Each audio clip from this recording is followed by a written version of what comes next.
Let's just dive right into the fascinating back-end logistics that make your invisible SIM card work. Today, we're looking past the basic marketing to understand the true global server architecture that's actually running the show behind the scenes. You know, it feels a little bit like magic when you activate a brand new phone, doesn't it? You tap a few buttons and suddenly your device is securely connected to a cellular network. But there's no magic here, just absolutely brilliant engineering. We're going to pull back the curtain to trace the exact digital pathway that your action triggers and show how an identity travels across the globe in a matter of seconds. To do that, we're going to follow this clear roadmap. We'll start with the soldered microchip, move up into the SMDP Plus Profile Vault, the SMDS Global Router, pushing and pulling profiles, security in the cloud, and wrap up with the travel routing loop. All right, let's hit Section 1, the soldered microchip, and look at this hardware evolution. So the crucial point here is understanding that the hardware hasn't actually disappeared. It's just evolved into something far more sophisticated. We've made this massive leap from literally shipping millions of tiny plastic cards around the world to relying on an eUICC. That stands for Embedded Universal Integrated Circuit Card. Basically, it's a tiny microchip permanently soldered directly onto your device's motherboard. Because it's soldered in, it can't be stolen, it frees up physical space inside the phone, and it completely shifts the provisioning process to over-the-air software downloads. And what's really wild about this is that this tiny eUIC chip is designed to be rewritten electronically. It can store multiple carrier profiles, often 5 to 8 of them at once. Even though you might only have 1 or 2 active at a single time, that gives you incredible, software-driven flexibility right from your settings menu. Moving on to Section 2, the SMDP Plus Profile Vault. We're exactly where these profiles live in the cloud. Let's look at how this cloud architecture actually builds out. If we really want to understand global profile routing, we have to meet the first major player in the remote provisioning setup, the SMDP Plus server. Think of the SMDP Plus as a highly secure digital vault that operates strictly on your specific carrier's side. When you buy a plan, this server generates your specific profile, which has your unique identity and cryptographic keys. It packages the whole shebang up, encrypts it for your phone's unique chip, and essentially just holds it securely waiting for you to claim it.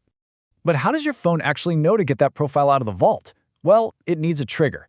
This usually happens in one of 3 ways. First, you've got your standard QR code, which is really just a web address pointing your phone to the carrier's SMD Plus server along with the unique activation token.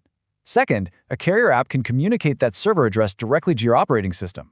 Or third, and this is super cool, push discovery. This is where the carrier uses your phone's unique hardware identifier, its EID, to automatically match you to your profile during setup. Okay, let's dive into Section 3, SMDS, the global router, basically the universal traffic cop of this whole system. Enter the SMDS, or Subscription Manager Discovery Service. This is where the global server architecture gets genuinely elegant.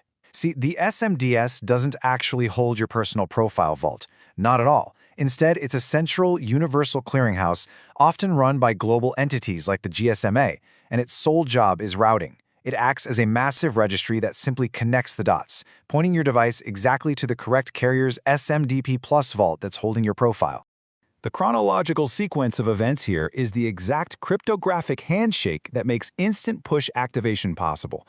When you turn on a brand new phone, before you even scan a QR code, your phone securely pings the global SMDS. The SMDS checks its registry for your device's EID. If it finds a match, boom, it immediately redirects your phone directly to the correct carrier's SMDP Plus vault. Finally, your eUIC chip and that vault perform a mutual cryptographic handshake to verify each other, and your phone securely downloads and decrypts the profile. It is a seamless routing system passing securely between the SMDS and SMDP Plus servers, literally happening in milliseconds. That brings us to Section 4, pushing and pulling profiles, looking at consumer versus enterprise models. But consumers aren't the only ones using eSIMs, right? The way we interact with them on our phones is very different from, say, the Internet of Things. For the consumer standard, it's a pull model. It's driven by a local software assistant on your phone, and you actively trigger the pull via a UI or QR code. For the M2M or IoT standard, however, it's a push model. For enterprise devices without screens, think smart meters or connected cars, a central SMSR server silently pushes a profile swap command simultaneously to thousands of devices over the network. Let's shift gears to Section 5, Security in the Cloud, and the new vulnerabilities this architecture introduces. Now, you might be wondering, with all of this incredibly encrypted architecture, does eSIM actually stop SIM swapping attacks? It's honestly one of the biggest questions people have when ditching physical plastic. Well, it's a bit of a trade-off. It entirely eliminates physical card theft. A thief can't physically steal your chip to bypass your bank's two-factor authentication, which is great. Plus, because they can't remove the chip, a stolen phone stays connected to the network longer so you can track it. But it completely shifts the vulnerability to remote SIM swapping. If a hacker successfully phishes your carrier account password or social engineers a customer service rep, they can simply log in, generate a new eSIM activation code, and instantly hijack your cellular identity over the air. This cloud reliance also brilliantly illustrates how device transfers work. Upgrading phones and doing a quick transfer feels like local magic, but private encryption keys are never actually broadcasted locally between the phones. That would be a huge security risk. Instead, it's a highly orchestrated release and rebuild process routed entirely through the cloud. Your old phone pings the carrier API to release the profile, the network invalidates it, the SMDP Plus server instantly generates a fresh package for your new phone, and your new phone securely downloads it over the air. And while the eUICC is an incredibly secure element, we do have to acknowledge a few harsh system realities. For instance, if your phone completely dies from a hardware failure, your profile is trapped. You can't just pop the chip out. You require carrier deactivation.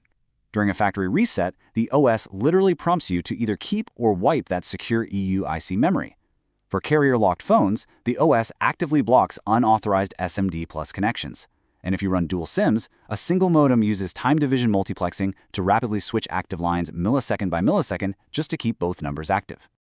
Finally, let's explore Section 6, the travel routing loop, and how global data routing actually plays out.